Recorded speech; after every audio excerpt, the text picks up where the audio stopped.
Cabinet Pro allows the grain direction of each panel to be set at the inventory level. When a panel is either edited or created in inventory, you may define each panel as being grained along its length, along its width, or not grained at all. As an example, if this is a 4x8 panel and we define its grain to be along its length, then we are saying that the panel is grained along its 8-foot length.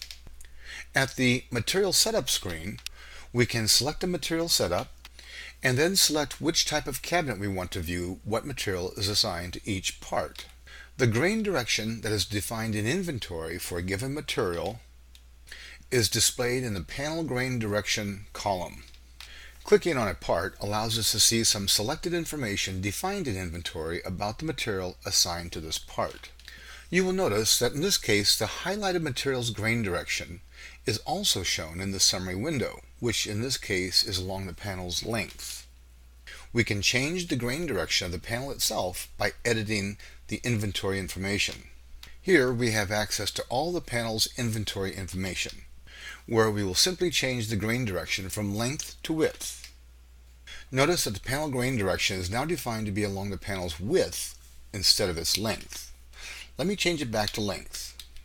Each part can have its individual grain direction defined as well. By clicking one or more lines on this screen, we can change the grain direction of all parts that have been selected by clicking the Change Grain Direction button.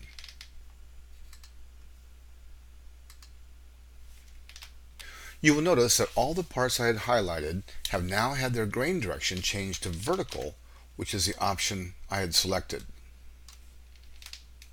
Right-clicking this button inserts the default values for grain direction into the screen.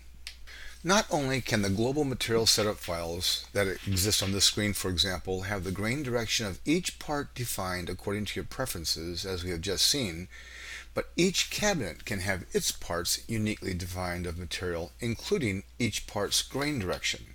At the cabinet editor, click the Edit Material button to view the material assigned to this particular cabinet.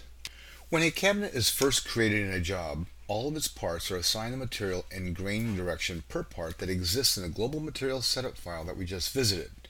But each part can have its individual grain direction defined just for this one cabinet.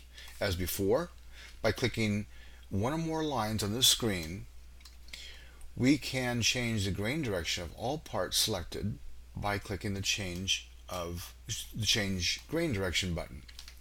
The orientation of any given part on the panel optimizer will be dependent upon the grain direction of the part as well as the grain direction of the panel itself. As an example, notice the grain direction of our unfinished ends is vertical, while the grain direction of the panel is along its length. Let us optimize and produce a CNC code for just an unfinished end of one cabinet in order to see how this one part will be oriented on its panel.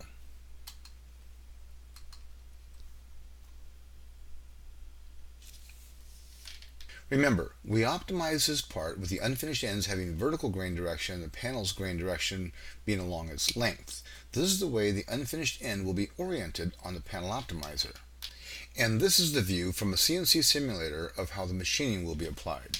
Here we have a couple of dado cuts and a number of holes being drilled. Getting back to the material setup for that cabinet, if we change either the part grain direction or the panel grain direction, then the orientation will change as well. Let's change the part grain direction and then re-optimize this unfinished end.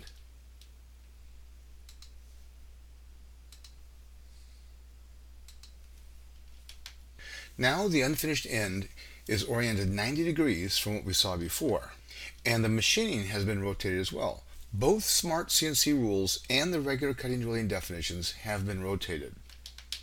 As a side note, if we rotate a part on the panel optimizer,